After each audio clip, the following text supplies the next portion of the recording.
Hello ladies and gentlemen, MarauderEX here with another review. This is a second for me, and I'm really excited about this. This is the second time a company has reached out to me and asked if I would be interested in giving my thoughts and opinions on a game that they did. So here we are. I looked into it, and they looked into me and saw that, this is a game that I've played games of similar style, and the content seems to fit my channel, and as I've looked into the game, this is probably a game I would have Let's Played at some point or another fully. So it was an interesting fit, and that's why I kind of agreed to do it, because it's something that it resonated with me, and it seems like it would resonate with the content that I've done for the channel. So I'm really glad that they've reached out for me, but, full disclosure, they reached out to me, they provided a copy of the game. I'm not having that influence what I think of the game, because I did do a little bit of research on the game before accepting, and a lot of this is just going to be my thoughts and opinions if I had purchased a copy of the game myself. So, again, full disclosure, want that out there. So, starting off, this game is the third game that I could tell is done by these developers. The first console release title. The other games seem to be more browser or mobile based. This is coming to the PS4, and then there's also a version coming to the PS Vita, which is the same game told from a different story perspective. So if you've got a Vita, you can check that out. As of right now, as the game releases, it will only be up for a day or so before the game actually launches. You can pre-order the game and get both copies together for it looks like the price of one. So if you've got a PS4 and a Vita or a PS TV, look into that. I don't know if it's actually compatible with PS TV. I'll have to look into that. But if you've got a PS Vita and a PS4, you can get both games for the price of one before the game releases. So and you have like a day as this goes up, because they do request an embargo on content up till the first boss point for the pre-release, as they do not want to spoil too much of the early game plot twists, and I can see why. There are a lot of plot twists.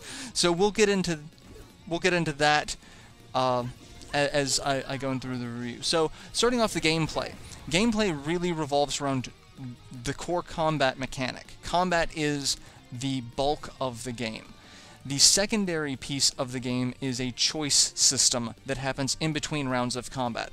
So each stage you go to is going to be several rounds of combat as you work your way through the stage.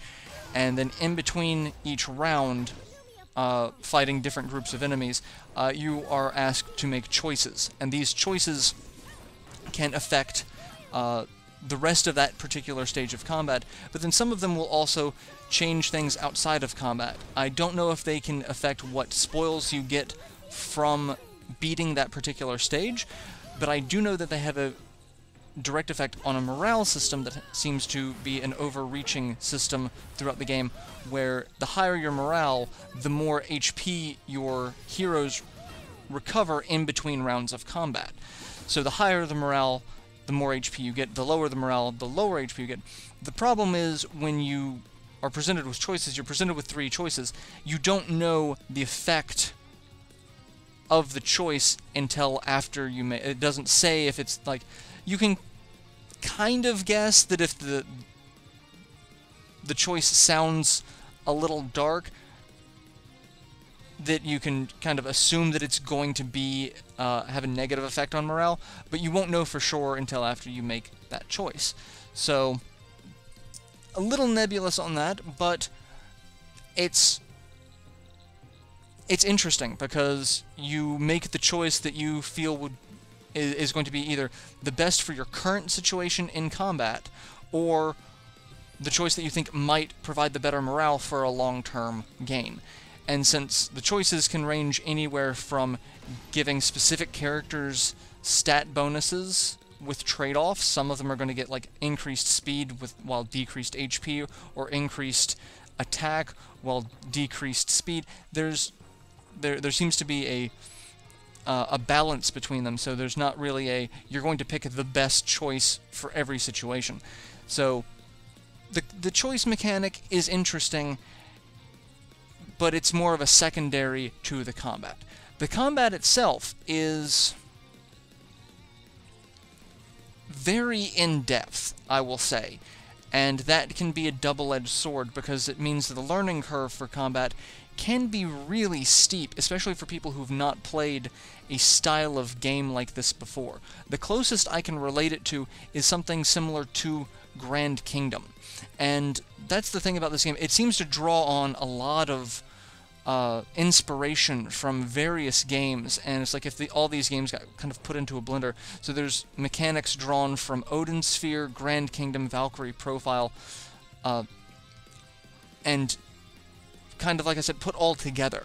So while I can see things brought from Grand Kingdom where you have kind of a combo system, it's based off of speed, and the speed kind of is constantly going up. As long as you're not guarding, your AP gauge for each character is constantly refilling at a rate unique to that character and that character's speed.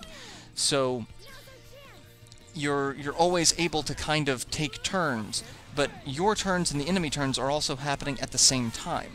So you have to have a balance of when are you going to start attacking to build up combos versus blocking to reduce damage or reflect attacks or stun enemies and preserve your combos.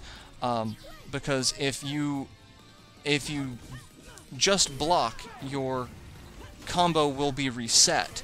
You'll take less damage, but your combo will be reset. But if you manage to perfect block, your combo will not be reset, you'll take less damage, and you can have an effect on the enemy.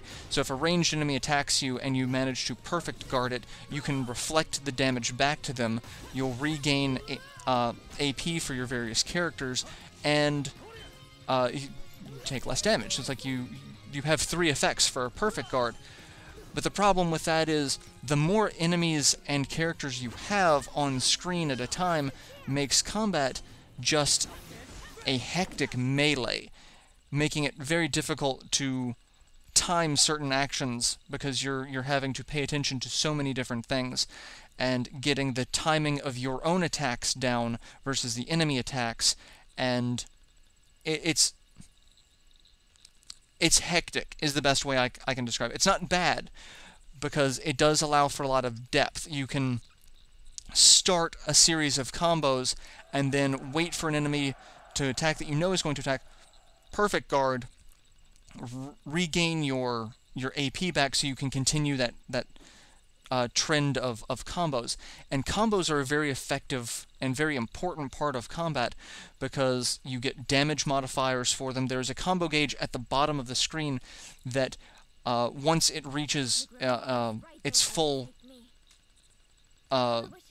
gauge, the last character in that chain will perform a super attack, which can drastically change the flow of combat by either inflicting status effects or just doing a great deal of damage or building on future combos.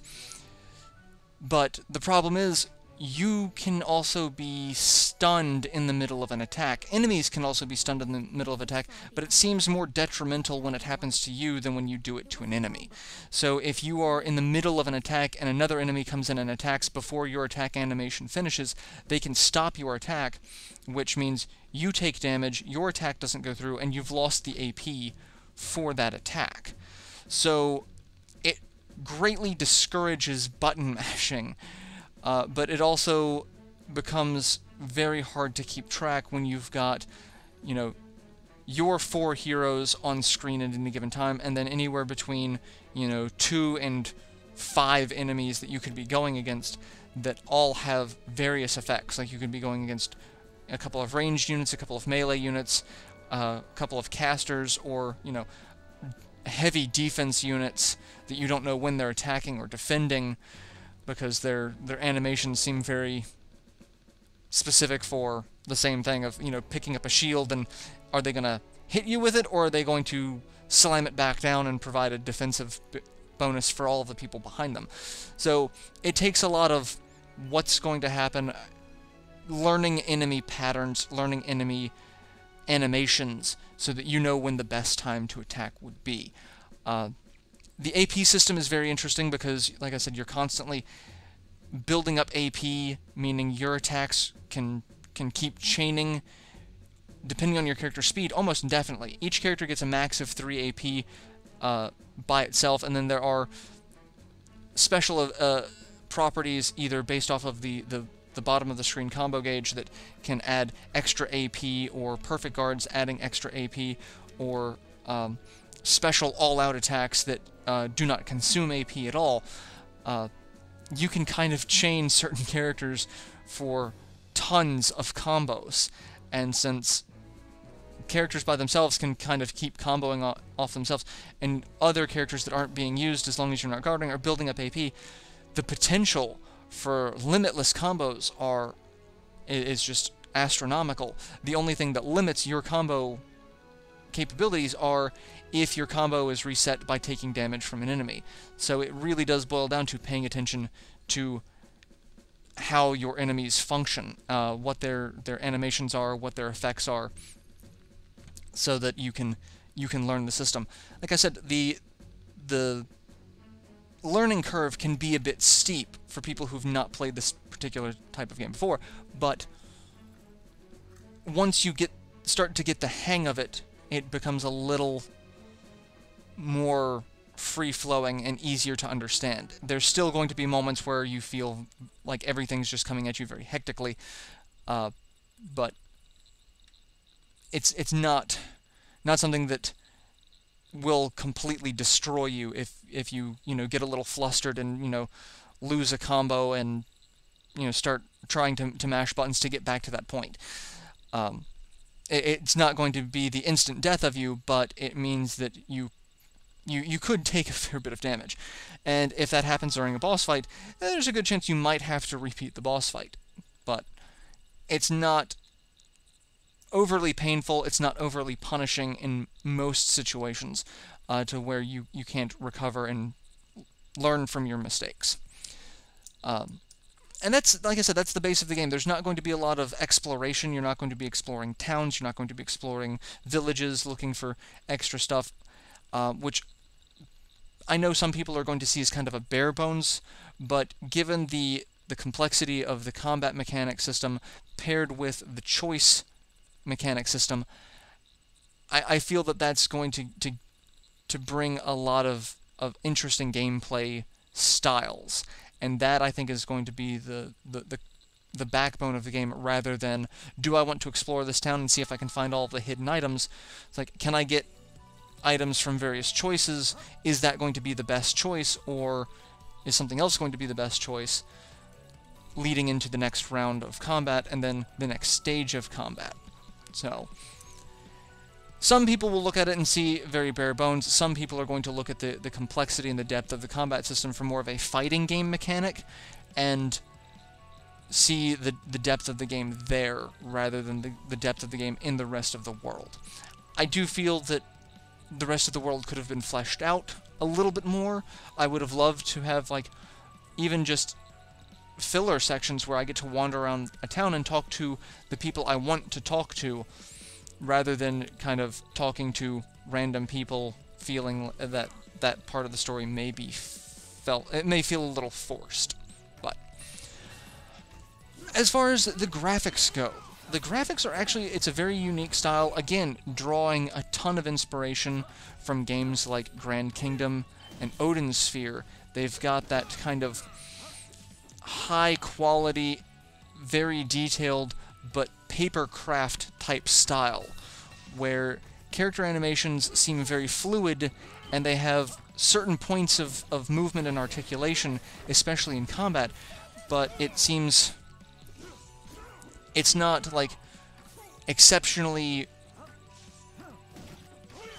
I don't want to say it's not in-depth or exceptionally detailed, because it is, but it's not like the style of say, a game like Cuphead, where everything has a almost Disney style of fluid animation, whereas this has fluid animation, but coming from specific points on the character. Like I said, it's a very papercraft style, not hand-drawn animation style, which I think is a unique aesthetic. But I know some people would look at it, and especially in this day and age, going, well, it's a 2D sprite. I expect, almost 120 frames of animation per second for each particular,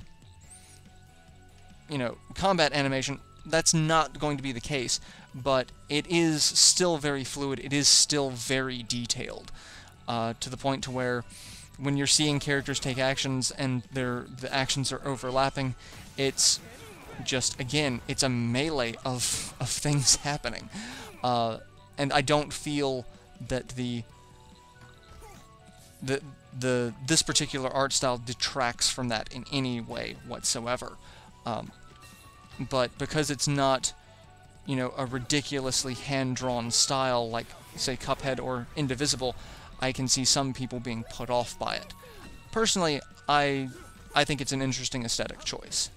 May not be the best aesthetic choice, but I find it to be an interesting choice, and I like interesting choices. So, the spell effects and special effects for attacks are particle effect heavy. There's going to be things flying all over the screen, special attacks, special animations, light, sparkles, everything. Like I said, this is a melee of effects. It can be very chaotic at times, especially when certain attack effects can cause status effects like slow or defense down, and you're going to have icons and effects kind of lingering over characters like that to show what effects are happening. Like, there's a broken shield that'll kind of stick around for a character over top of them for a couple of seconds, showing that they have a defense down type effect. And given that those effects typically come from a special attack where something comes flying across the screen, with, sparkles and particle effects, and then other effects like text pop-ups that are going to tell you if you have, like, a stun effect or a fear effect. Things like that are going to pop up. It's going to be very, very hectic. But these effects dissipate and go away almost as quickly as they seem to pop into existence. So you don't feel like you're going to have a lot of these effects carry on for a ridiculously long time, so the screen is not cluttered for a long time with all of these effects. But as they're happening, and as combos can happen, and massive group attacks happen that cause a ton of effects, you can feel a little overwhelmed at times as to what is going on screen at the moment. But then, as soon as you're sitting here trying to figure out what's happening, most of the effects have already passed. So, it's hectic for a lot of the particle effect and effect styles. Especially, again, with the number of characters on screen at any given moment. It can seem like a lot. It really can. So some people will be kind of put off by that, because, again, a lot of things happening at once could be very hard to tell given the way that the UI is developed. But they don't last an exceptionally long time, at least not any of the battles that I've experienced. Some effects may last longer, but they also have icons or effects that show that they are still happening. So it's kind of six of one, half dozen of the other. Do you like a ton of effects happening all at once? Do you like almost an orgy of visual experiences? Or do you like things to be a little more simplistic? Given how in-depth the combat system is and how many things can happen all at once in this kind of real-time system, I don't think it would be able to work any other way than this, assault of visuals, other than slowing down the pace and flow of combat to a degree to where it's almost a completely different combat system. So that I can see, like I said, can see putting off some players. So take that with a grain of salt, really, because there might be a bit much happening to, especially again, with the learning curve, learning what's happening and trying to, dismantle optically what is happening at any given particular second. So, the music and sound for the game are actually really well done. The soundtrack seems to be very well themed with what is happening on screen. The combat music, the music for each particular stage feels very heart-pounding, adrenaline-pumping, and since combat is the main focus, it fits very well. And then when you've got the story sections, the ambiance music playing there really fits the mood of what is trying to be conveyed, either, you know, gloomy and somber, or cheerful and upbeat, or optimistic, or cautious. It fits. I will say, as of what I've played through, I have not found myself humming a particular theme after turning the game off like I have with some other games, but I also feel that the soundtrack fits the mood. So I haven't found anything that's, you know, super catchy that I'm finding myself humming while, you know, doing chores or not playing the game.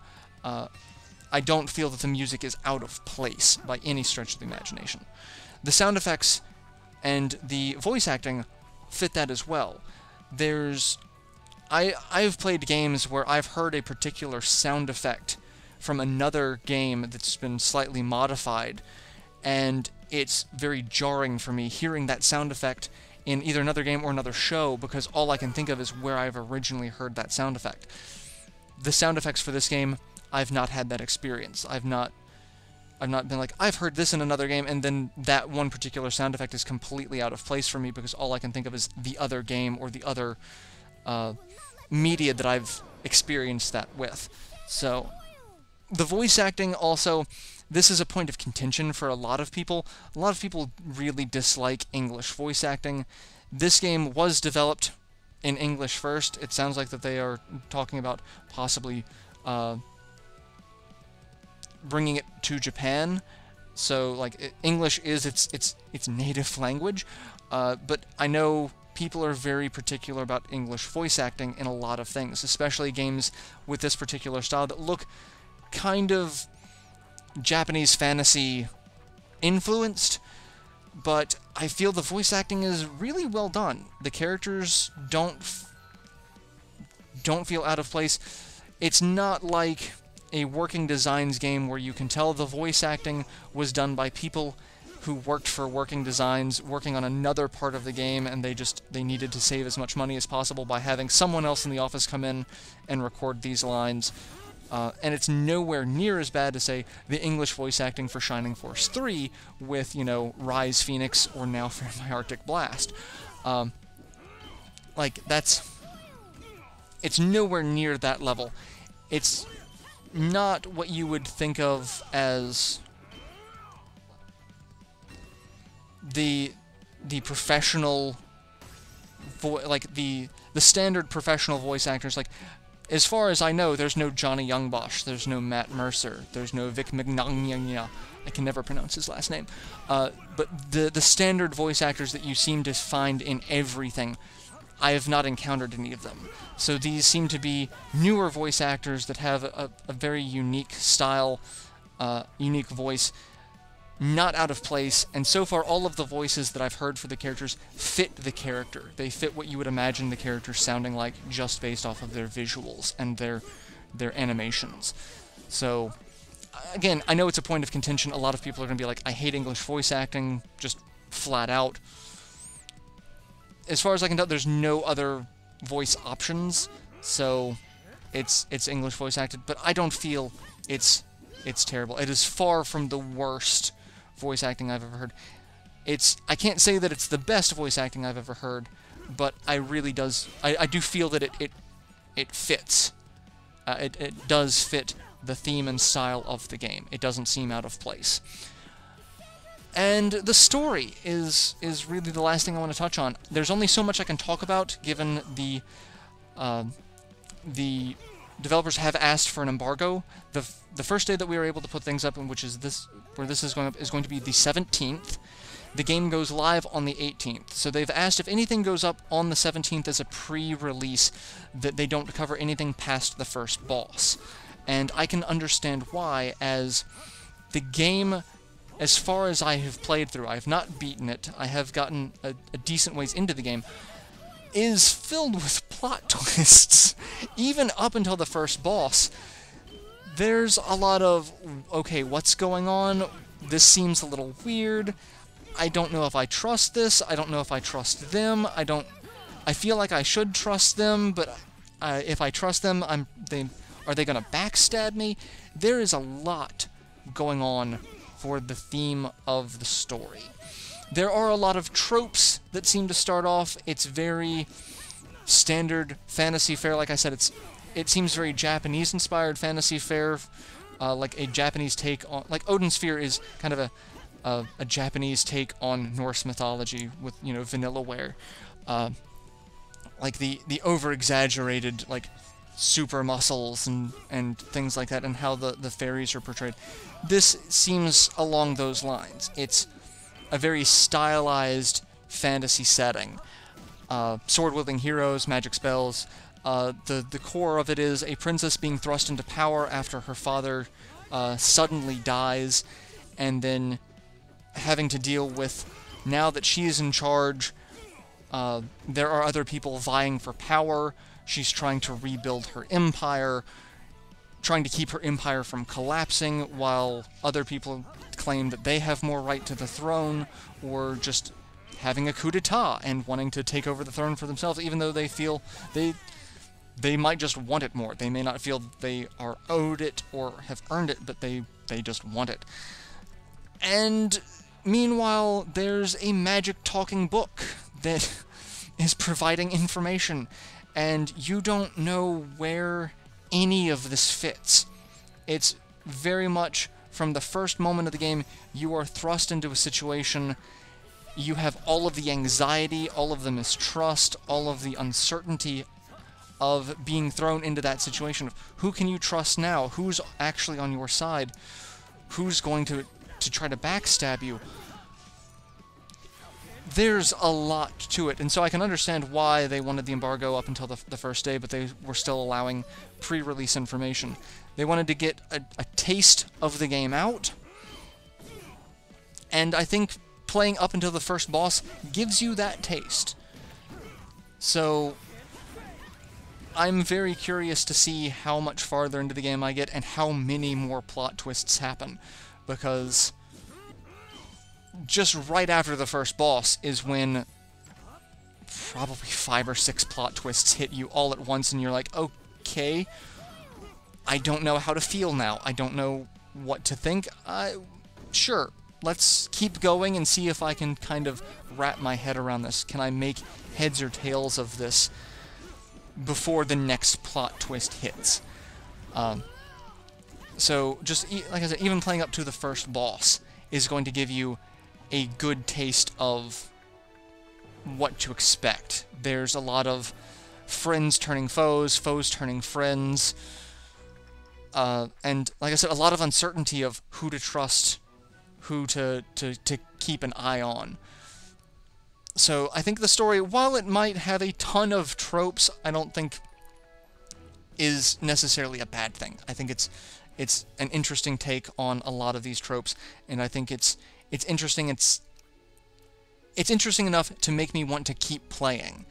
In addition to the story and wanting to master the combat system, I think those two things working hand in hand are the driving force behind wanting to keep playing the game. And really, that's my final thoughts on it. It's a fantastic combination of an interesting combat system with the potential for really deep combat mechanics, combo systems, and effects, paired with a story that just keeps twisting and keeps going.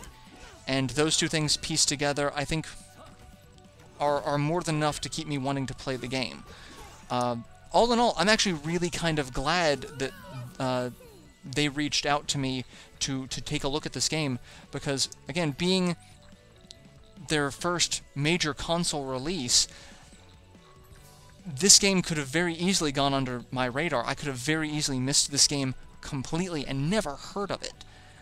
And given the fact that I am a fan of games like Valkyrie Profile, Grand Kingdom, Odin Sphere, I'm looking forward to games like Indivisible in the future. Like, this game really does fit in those wheelhouses. If you've played any of those games and you've enjoyed any of those games, there's a good chance that you will enjoy this title as well. But again, being the first console release from these developers, it's really understandable that they don't have the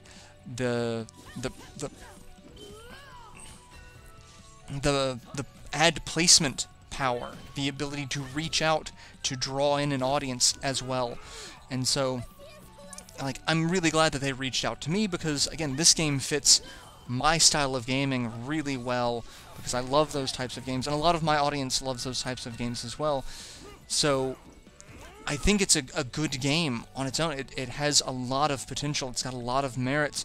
It has a lot of things that, you know, there's always things that could have been done better. Like, I think the learning curve for combat could have been, you know, adjusted a little bit to make it a little easier for newcomers who have not played this style of game before. But had they not reached out to me, like, I really think I would have not seen this game. It would have been very easily overlooked, and I would have missed a hidden gem, really. I think this game has a lot of potential. It could very well be a diamond in the rough, and it could have just been very easy to overlook it, because this is their first real foray into a game of this size and scope, and, you know, again, being their first major release on the PlayStation Network. So I could easily see them putting all of their resources into developing the game and then not having really enough to buy a ton of ad space. Like, I would have been very surprised if I had heard as much from a game like this as I have from a game like Battle Chasers, that has been, you know, hitting all of the convention circuits. It was at E3, it was at PAX, it was at Gamescom. Like, it was at all these different conventions, and they're posting about how they're on all these different conventions. This development team seems to be relying more on word of mouth and their own social media presences. So it's like they have their own Twitter, they have their own Facebook, they have their own websites, but like I can definitely not see them buying ads on Facebook to be like, hey, you like this style again? Here, do this, because like you can tell the majority of their efforts went into the game itself. So it seems like they didn't really have a ton left to be like, hey, check out this game, other than, you know, the newer methods that seem to be popping up, like this, like reaching out to YouTubers, reaching out to content creators, reaching out to, you know, independent gamers, and be like, hey, you've got a platform, you've got an audience. If you like this game, can you tell your audience about it? If not, can you please not eviscerate us too bad, because it's our first real test of this. And again, while I think the game could have improvements, it has a lot of potential, and I really hope this game does well, so that these developers can take what they've learned from this experience and apply it to their next game. I'm not even finished with this game, and I'm already excited and hopeful for what they're going to do in the future. Because if they take any of the criticisms and praise and compliments and suggestions on how to improve this title, if they take a fraction of that and apply it to the next title is going to be even better than this. So I am very hopeful for it. Again, I'm very, very glad that they reached out to me and asked if I'd be interested in this, because otherwise I wouldn't have seen it, and I would have actually been a little disappointed, because I could have missed a game like this very, very easily. And it's a game that really does fit in my wheelhouse of games that I've enjoyed. All of the similar games that I can tell that this game has drawn a lot of inspiration from. So please check it out. It's available on PlayStation Network. Fallen Legion, it's got a PS4 version and a PS Vita version, depending on what you have access to. I know there are a ton of people who love the Vita that, you know, are chomping at the bit for more games. Here's one that I can easily recommend. And then if you've got a PS4, this game I really can't recommend enough. Give it a try. It's not like obscenely priced. It's $20 for what I feel is easily worth that much, if not maybe a little bit more. So like from what I've played already, I've easily got $20 worth of enjoyment and experience out of this game. So I really cannot recommend it enough. Go try it out. I'll have links to all of the information for this game in the video description. Please check those out.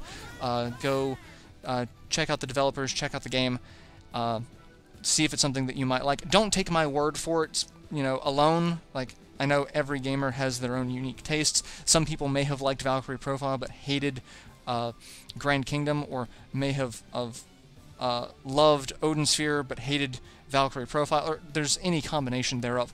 So it's not going to be a universally accepted game, but hopefully you can take my thoughts on it and then look into the game yourself and think, well, he likes these games that I like, he doesn't like these games that I like, but he's saying this about, you know, he'll use this to help make an informed decision on, would you enjoy this game?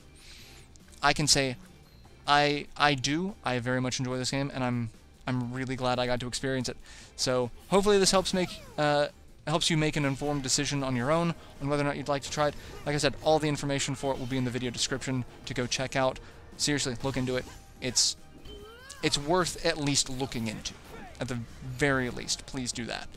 So yeah, hopefully I get to do this again in the future and, you know, get to check out maybe these developers' next game. If they want to reach out to me again, I would love to work with them again. Or if any other developer that, you know, is working on, you know, an RPG that, you know, might play similarly to something I've played on my channel, or something that I might enjoy, please feel free to reach out, and I'll look into it. And if I feel it's a game that I would personally enjoy, and a game that I would like, I'd love to help promote it if I can. So yeah, till then, later everyone.